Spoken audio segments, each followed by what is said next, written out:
So we have money. Money is a claim against the community that's useful for the community, that pays for public goods, and is also appropriated by individuals to use along the way for their own purposes. I want to talk next about what the relationship is between money and the state, or money and governance. Basically, the relationship between money and governance, or between the market and the state, market and governance, is not that they're separate spheres, but that they build one another, they constitute one another. And in order to understand this, what I want to do is think about that claim that I just talked about, money as a claim. Because saying that money is a claim is just the beginning of the story, it's not the end of the story. There are many different ways to make a claim.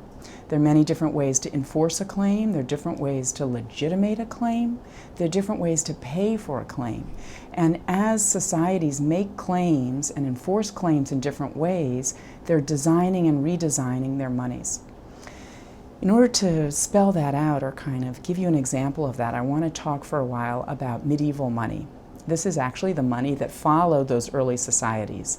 And we can unpack medieval money. We can look at how medieval societies made the claim, how they paid for their claim, and how they enforced their claim.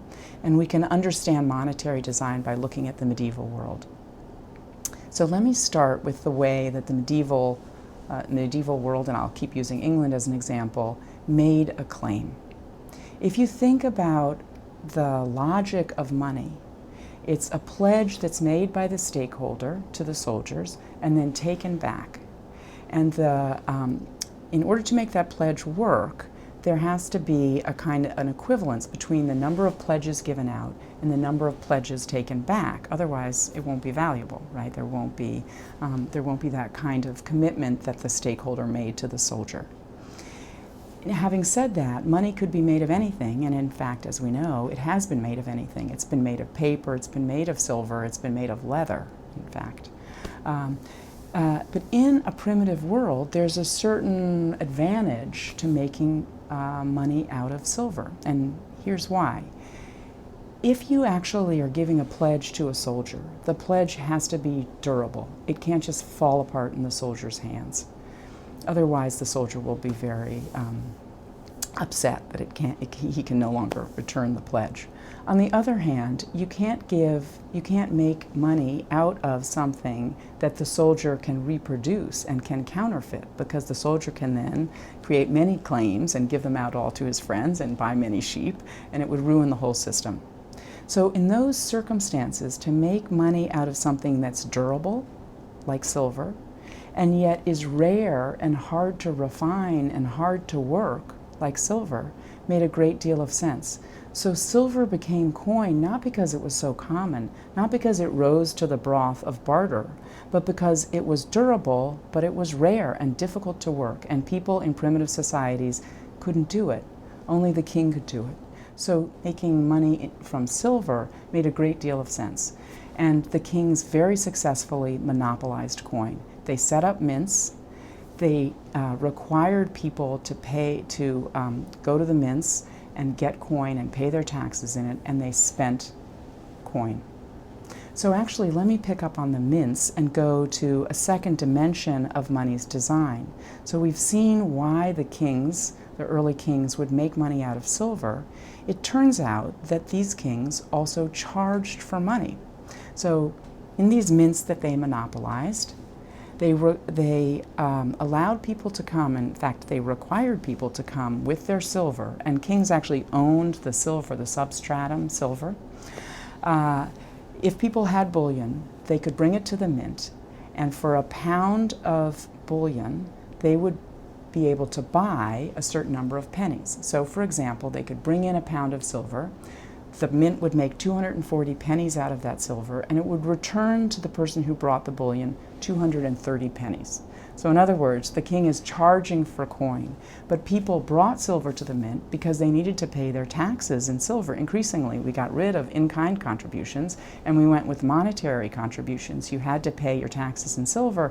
The king, having now created a way to produce money at the people's expense, would use that coin and would spend it as necessary for the political organization he was running.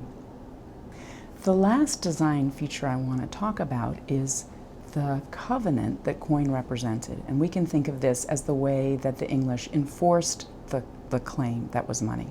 So if you think about coin, it was a kind of covenant, and the covenant joined the sovereign, who produced money, and the people who bought money, who took it when the king spent it, and who turned it in for taxes. So there's kind of this covenant between the sovereign and the people.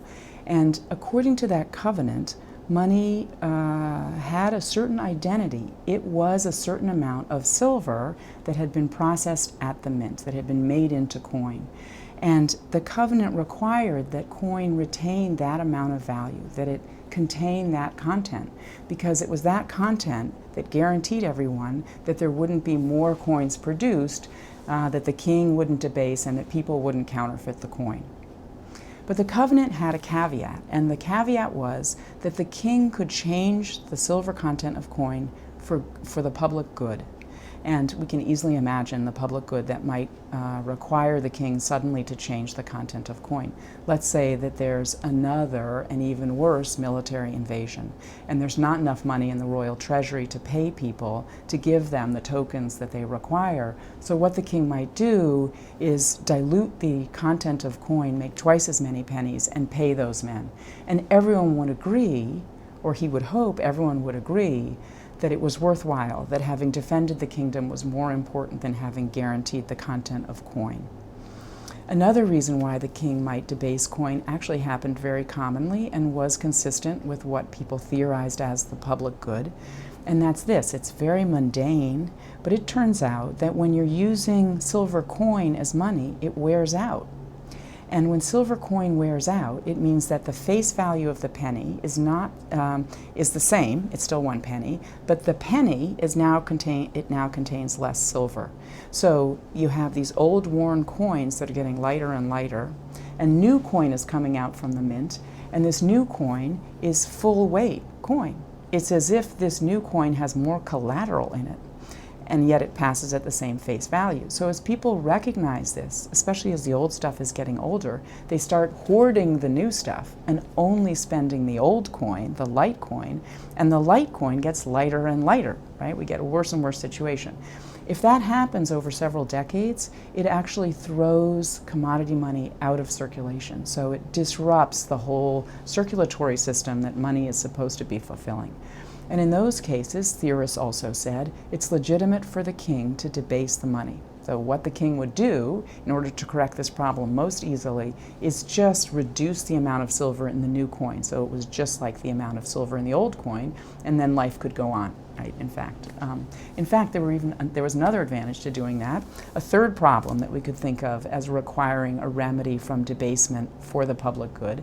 And that is that money made of precious metal is very valuable. It's so valuable that it's too valuable to buy things. So a penny would buy too much, and debasing it, making it include less silver, would allow you to buy lower value objects with it. You know, not just a horse, but actually perhaps a meal.